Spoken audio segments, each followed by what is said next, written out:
Orhan Pamuk's The Museum of Innocence, Memory, Desire, and the Architecture of Obsession. So, today, we're diving into Orhan Pamuk's incredible novel, The Museum of Innocence. It's a story that asks some really powerful questions, like, what's the real difference between a deep, profound love and a deep, profound obsession? And how in the world do you hold on to memories when the person you love is just gone? The whole story really kicks off with this one simple idea of happiness. It's beautiful, right? And it's this exact feeling that our main character, Kemal, is going to chase for his entire life. But of course, just as we get this perfect, simple vision of love, the story flips it on his head. And that's where things get complicated. This is really the story of a man who finds that perfect happiness, loses it, and then spends a lifetime trying to build a monument to its memory. All right, so let's set the scene. We're in 1970s Istanbul. It's this amazing city kind of caught between modern Western ideas and its own deep traditions. And it's right here that a single stolen kiss is about to spark an affair that will burn everything to the ground. So our guy Kemal is basically living two completely different lives. On one hand, you've got his public life. He's rich, he's successful, and he's engaged to Sibel, who is, the perfect match for his social status. But then there's his secret life, a passionate, all-consuming affair with Füsun, his much younger, poorer cousin, hidden away from everyone. Two totally different worlds. So as you can imagine, their secret affair gets more and more intense. And then one afternoon, Füsun loses one of her pearl earrings in their secret apartment.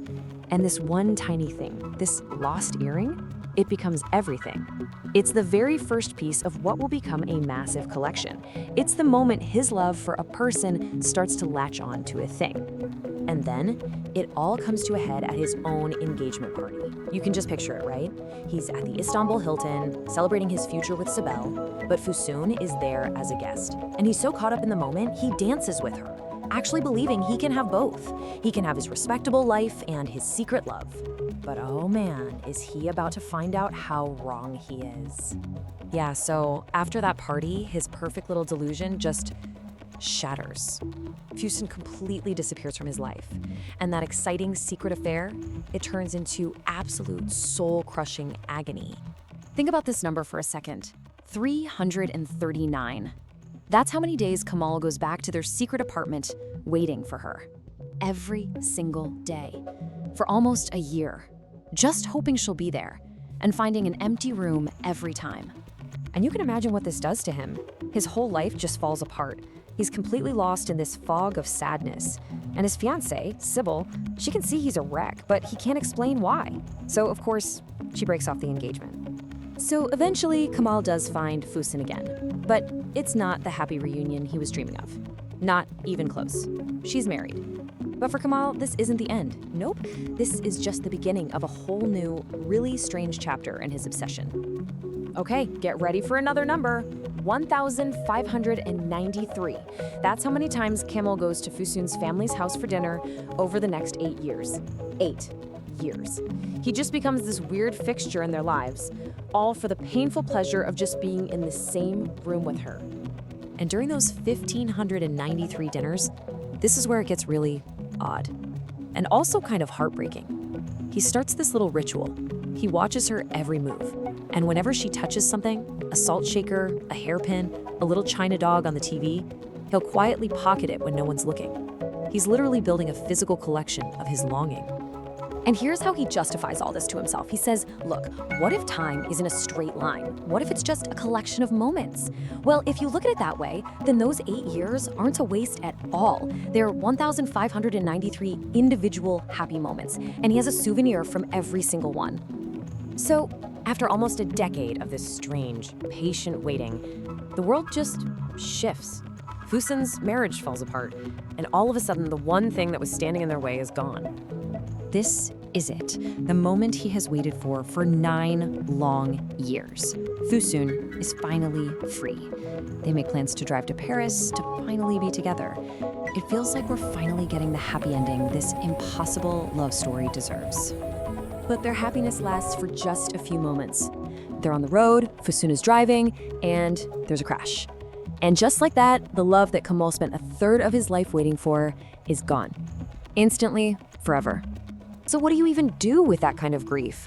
I mean, it's just unimaginable. But Kemal, he doesn't just collapse. He takes all of that pain, all of those memories, and all of that love, and he channels it into one final massive project. He actually buys the house. You know, the one where he spent 8 years having dinner, and he decides he's going to turn it into a museum. But not a museum for famous art or ancient history, a museum dedicated entirely to Füsun. And the level of detail in this place is just staggering. We're talking 4,213 cigarette butts, each one smoked by Füsun, all saved and cataloged. The salt shaker from dinner, that single pearl earring. He takes thousands of these completely normal, everyday things and treats them like they're the most precious treasures in the world. Because for him, they are. You know, when we think of a museum, we think of important things, right? Things that tell the big story of a nation or a major event, stuff that belongs to everyone. But this is the big question the book leaves us with. Can you use that same idea, a museum, to preserve something as personal and as fragile as a feeling? Can a bunch of everyday objects really hold the memory of a person, of a love that's been lost? And that's really what Kemal's creation is. It's a monument not to a king or a war, but to the life of an ordinary woman and the extraordinary love of one man. It's a testament to the idea that our real lives are made up of all those small, quiet moments, and that the most ordinary objects can carry the weight of our deepest feelings. And that really just leaves us with one last thing to think about. If someone were to build a museum about your life, your greatest love, your deepest happiness, or even your biggest heartbreak, what objects would be in it? What would tell your story?